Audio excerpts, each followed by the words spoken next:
Hoy voy a hablar de la expresión más difícil de explicar: el amor de Dios. ¿Cómo yo puedo explicar cuánto Dios me ama? ¿Cómo? Hay un lindo himno que dice: si fuera tinta todo el mar, y todo el cielo fuera un gran papel, y todo hombre fuese un escritor, toda hoja un pincel, para escribir, aquí voy a cortar, describir el amor de Dios, ni siquiera eso puede bastar, o ni siquiera eso bastaría. Imposible.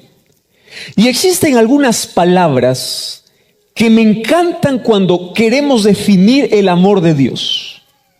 Por ejemplo, ¿qué es el amor de Dios?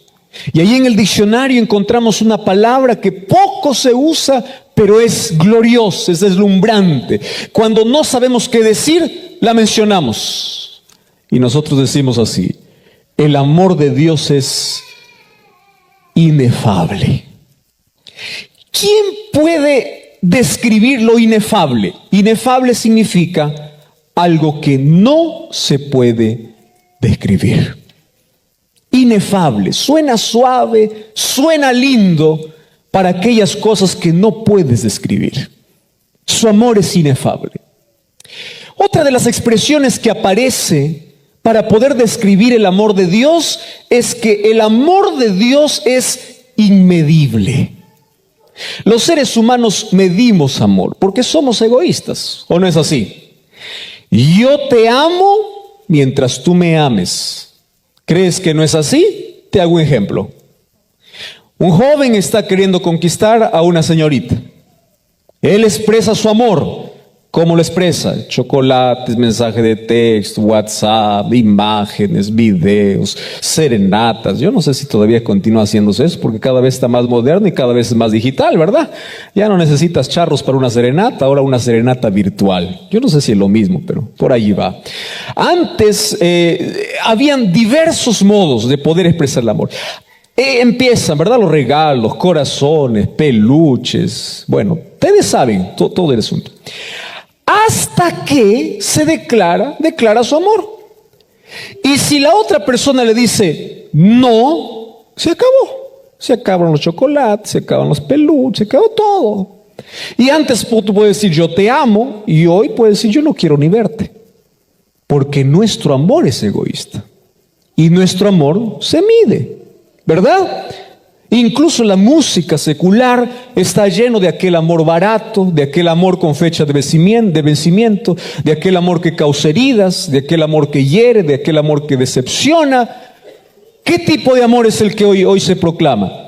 El tipo de amor que hoy se proclama es un amor de hoy te amo, solo por hoy, ¿verdad? Mañana no sé, va a depender de ti. Haces algo, te odio. Tú viste que las canciones hoy dicen te amo, mañana dicen te odio. Y hoy hemos aprendido a usar todo descartable, incluso hacer hasta de nuestro amor algo descartable, hasta del matrimonio algo descartable. Cada vez todo es descartable, ¿verdad? En el sentido de que dura menos. Está hecho para usarse en corto tiempo. Por ejemplo, los televisores, las computadoras, todos los artefactos tienen un periodo de vida descartable. Ahora te funciona, mañana ya no. Entonces tú te vas, compras, lo usas y lo botas. Antes las cosas estaban diseñadas para durar toda la vida. Hoy los focos de luz están diseñados para alumbrar solo una cierta cantidad de horas. Descartable. Tenemos platos descartables, cucharas descartables, vasos descartables, pañales descartables. Aquellos que son un poquito más de la época anterior tenían que lavar pañales, ¿verdad? Ahora ya no se conoce. ¿Quién lava pañales? Existen pañales descartables. Lo peligroso de todo es que hemos hecho también una vida descartable. Y hasta los matrimonios hoy también tienden a ser descartables. ¿En qué sentido? Yo te tomo, te uso, no me gustas, te boto. Descartable. ¿Qué tipo? Entonces, cuando queremos hablar del amor de Dios, nuestra mente no puede comprender. ¿Cuál es la primera expresión que les dije? Inefable. ¿Cuál es lo segundo? Inmedible. Pero hay una tercera para poder definir el amor de Dios, y esta es más inexplicable aún. Es la palabra eterno. Oiga, eso ni usted ni yo podemos comprender. ¿Qué es eterno? Tenemos varios conceptos. Lo que no acaba, lo que no tiene principio, lo que no tiene fin. Y hay algunos que no les llama la atención la palabra eternidad porque nunca empezaron a pensar en qué es eterno, porque esa es una de las palabras que no se encuentran en nuestro vocabulario. ¿Qué es eterno? Si estamos acostumbrados en un mundo que todo comienza y todo acaba y cada vez más rápido. ¿Qué es eterno? No, nuestra mente no alcanza. Eterno lo que no tiene fin. No, no es solamente eso. Eterno es aquello que no tiene comienzo ni no tiene fin. ¿Cómo yo lo entiendo? Yo no lo comprendo.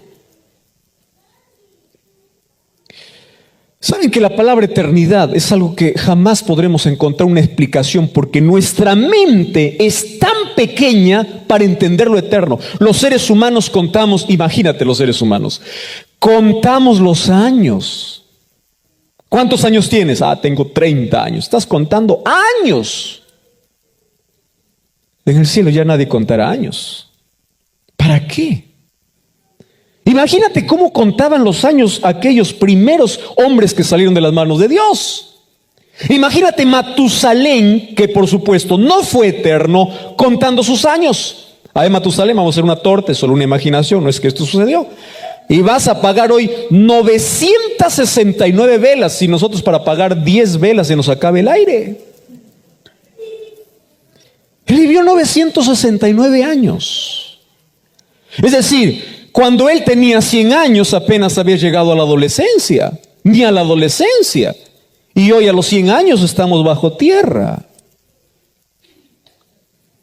Entonces, nosotros no entendemos lo eterno si ni siquiera ellos comprendían que es eterno y que duraban más. ¿Cómo explicar la eternidad? Alguien ilustró, y me encanta esta ilustración, por eso yo la comparto siempre. Cuando alguien me dice, pastor, ¿qué es eternidad? Yo les digo, miren, para poder más o menos tener una idea pálida de lo que es eterno, yo les voy a explicar así. Vamos a imaginar que un día un pajarito se propone vaciar el océano Atlántico allá en su montaña. Solo es imaginación. Entonces el pajarito mira el océano Atlántico y dice, yo voy a vaciar todo el océano aquí en mi montaña. Entonces un día se propone y viene al océano. Y allí en el océano lleva una gota del océano a su montaña. Y así va a venir cada 100 años a llevar una gota del océano. Ojo, cada 100 años una gota del océano. Yo te pregunto, ¿en cuántos millones de años terminará de vaciar el océano? Bueno, todavía no imagines. Cuando el pajarito termine de vaciar todo el océano, apenas habrá pasado un segundo en la eternidad. ¿Comprendes eternidad? No. ¿Qué cosa es el amor de Dios? Eterno. Inefable. Inmedible. Eterno.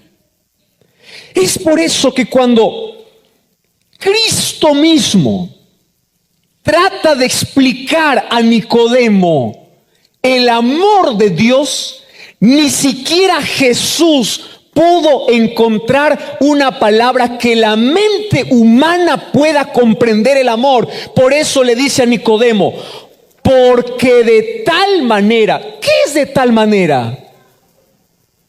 No puedo explicarte, tú no me vas a comprender. Porque de tal manera amó Dios al mundo.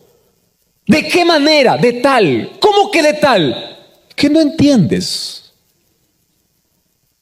Por más que busque ilustraciones, palabras, basee los diccionarios, componga las canciones, los poemas, el cielo se una con el mar para poder escribir el amor de Dios, no comprendes, porque de tal manera amó Dios al mundo.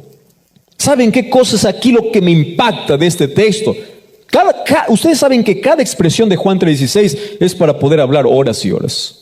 De tal manera, un amor que no conoce tiempo, no conoce límites, un amor que es incondicional, es ese amor tan puro que nosotros confundimos el amor de Dios como el amor humano. Hay personas que dicen: pastor, yo ya estoy tan hundido en el pecado, pastor, Dios no me ama. ¿Quién te dijo que Dios no te ama? Tú estás pensando que Dios te ama como las personas te aman, y no es así. Dios te ama a pesar de lo que hagas. Por eso es que su amor no se entiende. Tú podrás rebelarte, maldecir contra Dios, quemar la Biblia. Tú podrás negar su existencia. Tú podrás hacer lo que quieras, pero aún así Dios te seguirá amando. Un amor que no conoce conceptos. De tal manera. Y otra cosa que me impresiona es el mundo. Oiga, esto es lo que más puede hoy tocar nuestro corazón. ¿Qué cosa Dios ama? El mundo. No dice Dios ama a los que creen en Él. No dice Dios ama a los buenos. No dice Dios ama a aquellos que van a una iglesia. No. Dice mundo. Usted ya vio cómo está el mundo. ¿Cómo está el mundo? Lleno de homicidas, violentos, criminales. ¿Cómo está el mundo? Lleno de prostíbulos, inmoralidad. Y Dios ama a ese mundo a pesar de inmoral, violento, criminal, porque en este mundo está alguien a quien Él quiere salvar. Ahora mira, cuando dice que Dios ama al mundo, ¿Dios puede amar al mayor asesino de este mundo? ¿Sí o no? Sí. Eso tú no lo puedes entender. ¿Cómo Dios puede amar a aquel que hizo tantas cosas miserables en la vida, que hirió tanta gente, que quitó la vida de personas? ¿Cómo Dios puede amar? Es que eso tú no entiendes, pero Dios lo ama. Ya escuchaste de la oveja negra de la familia. En toda familia siempre hay una oveja negra, ¿verdad? Puede ser que esté hablando aquí para esa. Te ama, porque para Dios tú no eres la oveja negra. Para Dios tú eres su hijo, eres su creación. Dios te ama a pesar de el hecho de que estés en este mundo. Tú ya eres objeto del amor de Dios. Ahora, Dios ama al mundo, pero salva ¿a quién? Aquel que cree. Wow, aquí cambia el asunto, ¿verdad? ¿A quién Dios ama? Al mundo. ¿Pero a quién salva? A quien cree. ¿Cuál es la tercera lección que aquí me presenta Juan 3:16? Que la salvación es un asunto de decisión.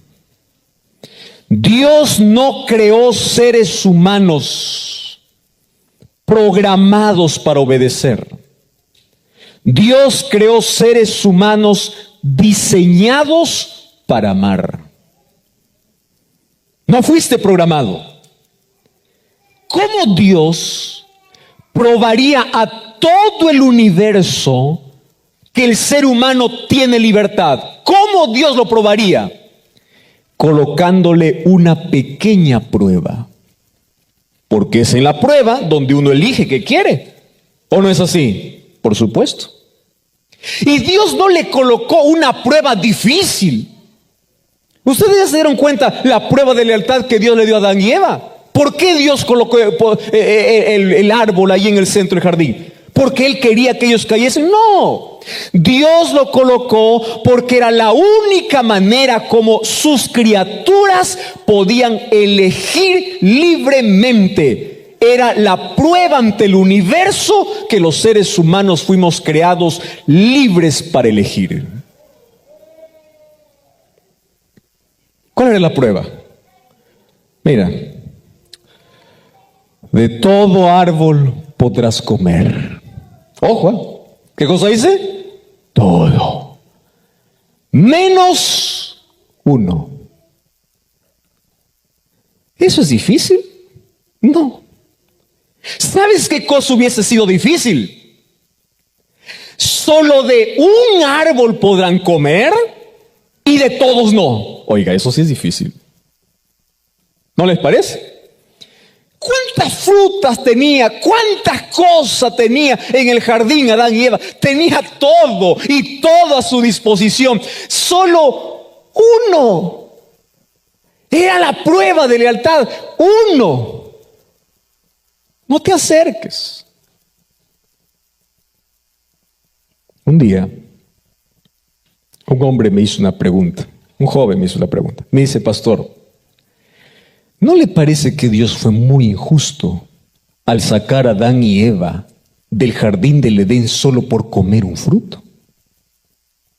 Y él me hizo pensar. Y él me dice así, mire, yo le voy a hacer una ilustración. Yo tengo una hijita, dice, de 6 años de edad. Vamos a imaginar, me dice él, que yo salgo para mi trabajo y allí en la mesa coloco 5 manzanas rojitas. Y yo cuando me voy, le digo, mira hijita, puedes comer lo que hay aquí en la olla, lo que hay aquí en la refrigeradora, lo que hay aquí, pero no me toques una sola manzana. Él me está poniendo la ilustración. Entonces, pastor, yo me voy para mi trabajo y cuando voy para el trabajo, yo todo el día estoy allá. Y yo cuando regreso, espero encontrar las 5 manzanas en la mesa. Muy bien. Resulta que mi hijita resistió la tentación 9, 10, 11, 12, 3, 4. 1 hora antes que yo venga, ella no resistió y agarró una sola manzana, mordió. Entonces yo regreso, miro que falta una manzana y le digo, ¿qué sucedió? Y ella me dice, papito, mira, tuve hambre. Entonces, mira lo que me dice. Yo como padre, porque amo a mi hija, pastor, yo no lo voy a botar a mi hija. Lógico, ¿verdad? ¿Tú harías eso con tu hija por un fruto? Por supuesto que no. ¿Dios entonces fue injusto? No. Ahora te voy a explicar. El problema no era solo comer. Préstame atención. Porque si tú dices que Dios lo sacó solo por comer, no. Tienes que ver el trasfondo. ¿Cuál era el trasfondo? Escúchame acá. Ya había un enemigo aquí en la tierra. ¿Quién era? Satanás. Lucifer, que había sido lanzado del cielo con la tercera parte de ángeles, porque ellos eligieron libremente separarse de Dios. ¿Qué cosa era pecado? ¿Recuerdan lo que les expliqué una noche? ¿Qué cosa es pecado? Separación de Dios. Ellos tenían también libertad, por eso es que los ángeles eligieron seguir a Lucifer. Imagínate, Dios no crea seres programados, Dios crea seres diseñados para amar. Muy bien. Ahora te hago una pregunta. ¿Por qué Lucifer se rebeló en el cielo contra Dios? Por su orgullo, porque quería el trono de Dios, etcétera, etcétera. Pero hay una sola respuesta. ¿Sabes por qué fue lanzado del cielo? Porque él quiso ser como Dios. ¿Está bien? Muy bien. ¿Por qué Lucifer fue lanzado del cielo? Porque él quiso ser adorado mejor. Él quiso ser adorado como Dios. ¿Correcto? Por eso fue lanzado. Ahora, el querer ser adorado como Dios, ¿qué cosa significa? Sacar a Dios del trono y Él recibir la adoración. Eso significa. Y sacar a Dios del trono significa, yo soy mi propio Dios. Por eso fue lanzado de Lucifer del cielo. ¿Están de acuerdo conmigo? Isaías 14 lo menciona, Ezequiel también lo menciona. ¿Por qué fue lanzado del cielo? Correcto. Ahora préstame atención. Cuando Eva está cerca de aquel árbol, Satanás no solamente va a ofrecerle una fruta, que de paso que es del árbol que Dios prohibió. Satanás viene para ofrecerle su filosofía por el cual fue lanzado del cielo. ¿Por qué fue lanzado del cielo? Porque él quiso ser adorado como Dios. Ahora, vino a la tierra, hoy está en la tierra, y allí a Eva le dice así. Primero, con que Dios os ha dicho, coloca en tela de juicio lo que Dios dice, porque eso es lo que hace el diablo. Dios dice una cosa, el diablo siempre contradice. Dios dice acuérdate, el diablo dice olvídate. Siempre está en contra de Dios. Pero aparte de eso le dice así: el día que ustedes comieren, sus ojos serán abiertos y ustedes serán como, ¿qué le dijo? Entonces, cuando Eva tomó el fruto, ¿qué cosa estaba aceptando? Ser como Dios. ¿Comprendes que el asunto no es un fruto? El mismo problema de Lucifer. Lucifer quiso ser adorado como Dios. Ahora viene aquí a la tierra y le dice, tú también puedes ser como Dios. ¿Por qué entonces Adán y Eva fueron sacados del jardín del Edén? ¿Por qué? Porque ellos pensaron ser como Dios. ¿Tú crees que el diablo cambió de estrategia? No. Todos los seres humanos hemos aceptado su filosofía. Si tú no das el primer lugar a Dios en tu vida, es porque tú te crees ser tu propio Dios. Así de sencillo. Y Dios le dice, el día que ustedes coman, de cierto van a morir. Pastor, pero no murieron. Mentira, sí murió, sí hubo muerte. Solo que en el jardín del Edén hubo una muerte sustitutoria. ¿Hubo muerte cuando hubo pecado? Por supuesto. ¿Quién debía morir? El transgresor. ¿Quiénes eran los transgresores? Adán y Eva. ¿Deberían morir? Sí. ¿Vino la muerte? Sí. Pero en ese mismo día que pecaron, también hubo muerte. Solo que hubo una muerte sustitutoria. Porque cuando ellos se escondieron y se vistieron de hojas de higuera, y Dios los llamó, y ellos estaban vestidos de hojas de higuera, Dios los vistió ahora de pieles de cordero. ¿Sabes qué significa eso? Que por primera vez ellos vieron morir a alguien en su lugar.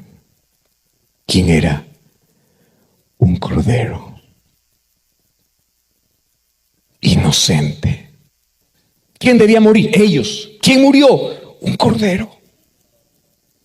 Imagínate el dolor de la primera muerte. Cristo mismo sacrificando el primer cordero diciendo, esta es la consecuencia del pecado, la muerte, solo que ustedes merecen morir. Y yo sabía que en algún momento ustedes iban a fallar, por eso es que en la eternidad, antes de que en el cielo o antes de que en la tierra se diga haya luz, Dios dijo haya cruz.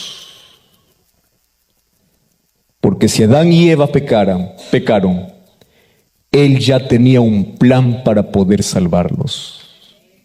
Y era la cruz de Cristo. ¿Qué cosa es la cruz de Cristo? Muerte sustitutoria.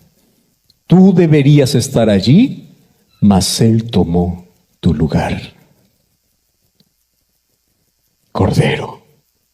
Y nosotros vemos que a partir de Génesis 4 o Génesis 3 aparece la muerte de corderos.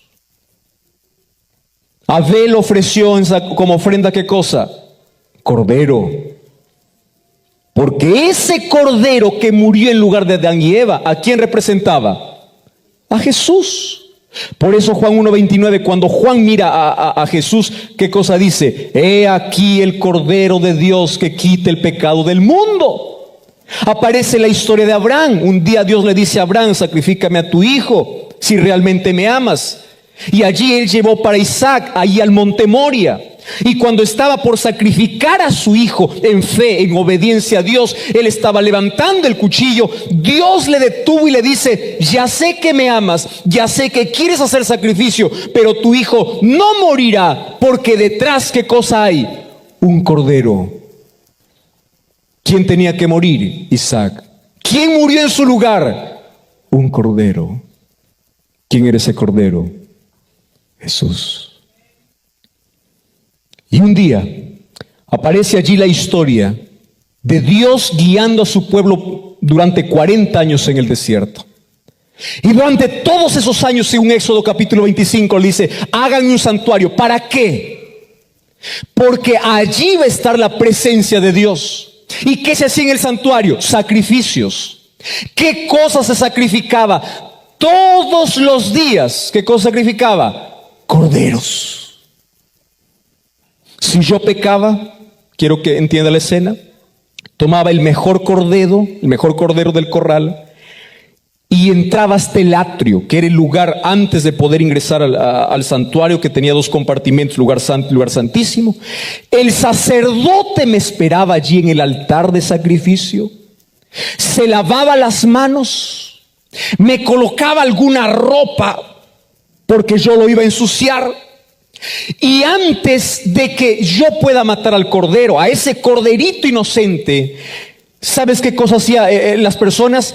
Colocaban su mano sobre la cabeza del cordero y en silencio confesaban sus pecados a Dios y pedían perdón por todos sus pecados.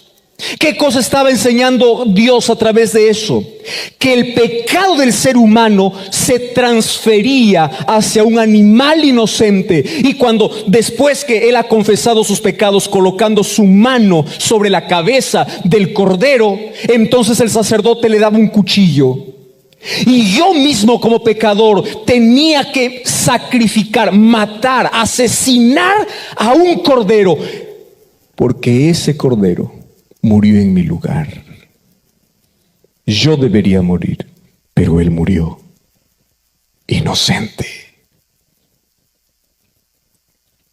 En el calendario divino, esto es lo más asombroso,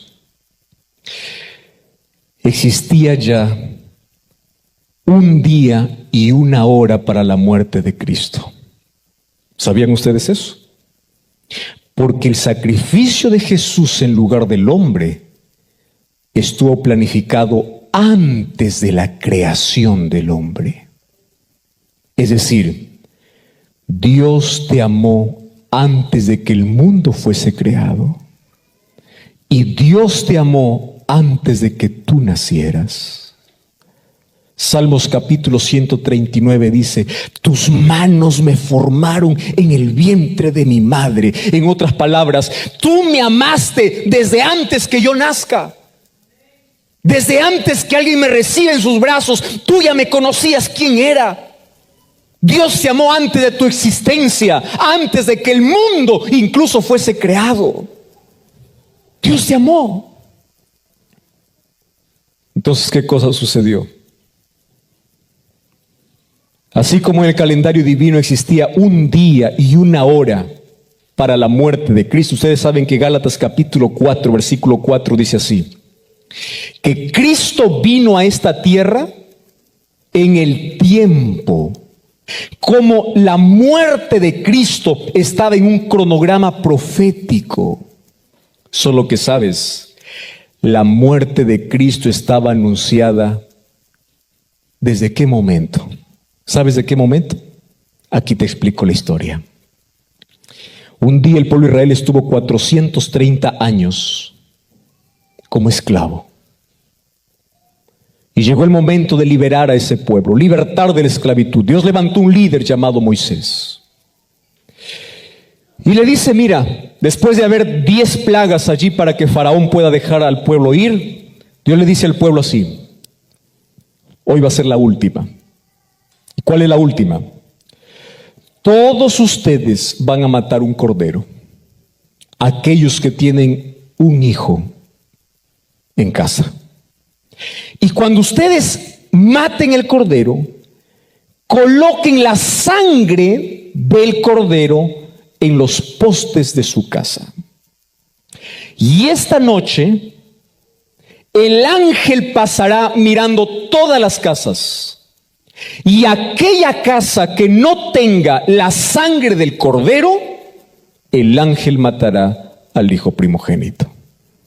Todos los israelitas mataron corderos, colocaron la sangre. ¿Qué cosa es fe? Obediencia.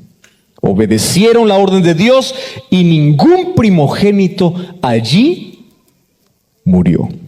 Solo que allí, esa noche de liberación, se conoce con un nombre que los judíos empezaron a practicarlo como una fiesta, porque Dios lo ordenó para que jamás olviden que un día fueron esclavos y que Dios los libertó. ¿Sabes cómo se llamaba aquella fiesta de liberación?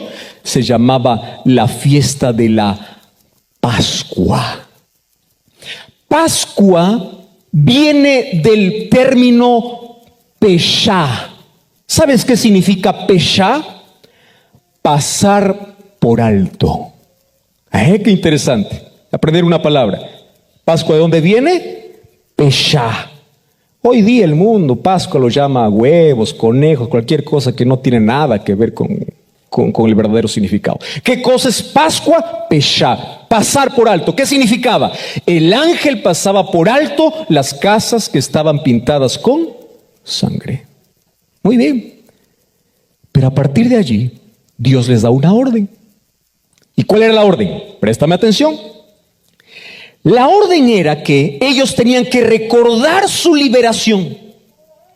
Y Cristo o Dios estableció una fecha para la Pascua. ¿Sabes cuál era la fecha? Esto quiero que me entiendas. Que voy a subir para que todos me vean. En el día 10 de Nisan, ¿qué día dije? 10 de Nisan, tenían que separar un cordero. Voy a repetir esto, ¿En qué día tenían que separar? 10. En el día 14, ese cordero tenía que morir. ¿Qué día tenía que morir? 14. Y en el día 15, ese cordero muerto tenía que ser comido. Voy a hacer aquí un examen, ¿está bien? Eso está en la Biblia, y después ustedes pueden comprar todo eso. Esa fiesta era la fiesta ¿de qué? De la Pascua. ¿Qué consistía? Ellos ahí comían hierbas amargas, panes y levadura, recordando la liberación que Dios les había dado. Muy bien, ¿qué sucedía en el día 10? Se separaba el cordero. ¿Qué sucedía el día 14? Moría el cordero. ¿Qué sucedía el día 15? Era comido el cordero. ¿Lo aprendieron esa fecha? Muy bien. ¿De qué mes dije? Nisan. No se olviden de eso. Y durante todos los años, los israelitas, día 10 separar el cordero, día 14 matar, día 15 comer, y de ahí se contaba el primer día hasta los próximos 7 días. Eran fiestas sabáticas o de reposo, de descanso o de independencia, ¿correcto? Recordaban su liberación. Eran fiestas que ellos recordaban la manera como Dios los había sacado. Una vez más, ¿qué día se separaba el cordero? 10. ¿Qué día se mataba? 14. ¿Qué día se comía? 15. Muy bien. Jesús llegó. Escúcheme acá. Jesús llegó. Estuvo 3 años y medio aquí. Llamó a sus discípulos, hizo milagros, anunció el reino de los cielos. Y la Biblia dice: llegó el tiempo. A mí me encanta esa expresión. Y Jesús no subía a Jerusalén, dice, porque su tiempo no había llegado. Pero un día él dijo, vamos para Jerusalén, porque sabía que su tiempo llegó. Aquí atención. Jesús entonces entra a Jerusalén montado en un burrito. Y en ese día, que se conoce hoy como Domingo de Ramos, multitudes quieren coronarle como rey, colocan sus mantos, colocan allí hojas de palmera y dice, Hosana, Hosana, bendito el que viene en el nombre de Dios, Hosana al Hijo de David. Jesús pasa allí para Jerusalén y después, porque él huye, porque lo quieren coronar como rey, llora por Jerusalén. ¿Qué día fue? Domingo.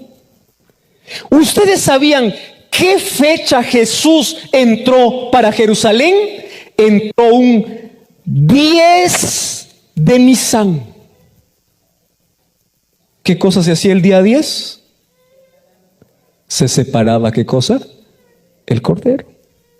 ¿Qué día Jesús entró a Jerusalén? Un día 10 de Nisan. Y era cerca de la fiesta de la Pascua.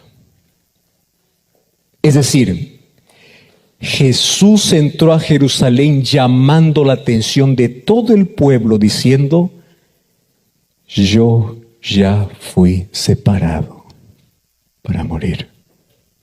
Pero nadie se dio cuenta. ¿Qué día murió Jesús? ¿Qué día murió Jesús? Un viernes, ¿verdad? ¿A qué hora murió Jesús? ¿Ustedes saben a qué hora se sacrificaba el cordero? 3 de la tarde. 3 de la tarde. El día 10 fue separado. Y el día en que el cordero tenía que morir, ese día, siendo las 2:59 de la tarde, el sacerdote estaba en el templo, listo para poder sacrificar el cordero. Y cuando el reloj dio las 3 en punto de la tarde, Jesús exclamó, Padre, en tus manos encomiendo mi espíritu. El velo del templo se rasgó en 2. La tierra tembló. Cristo murió como el verdadero cordero sacrificado desde el jardín del Edén. Mas Jesús murió un 14 de Nisan del año 31 a las 3 de la tarde, que para nosotros en nuestro calendario sería un 26 o un 27 de abril a las 3 de la tarde del año 31. Perfectamente, en el día exacto, a la hora exacta, porque Él es el Cordero de Dios que quita el pecado del mundo. Y porque de tal manera amó Dios al mundo. Queridos, si Cristo murió de la peor manera como un ser humano puede morir. Tú sabes que una de las peores maneras de causar sufrimiento al ser humano era una muerte en la cruz. Lo inventaron los asirios. Los romanos lo adaptaron. Morir en la cruz. La cruz era símbolo de vergüenza. La cruz era símbolo de la peor muerte. Y un día Jesús, bajo aquel sol que ardía, cargó una cruz. Y tú sabes que la cruz que Jesús cargó no fue hecha para él. ¿Para quién fue hecha esa cruz? Para Barrabás.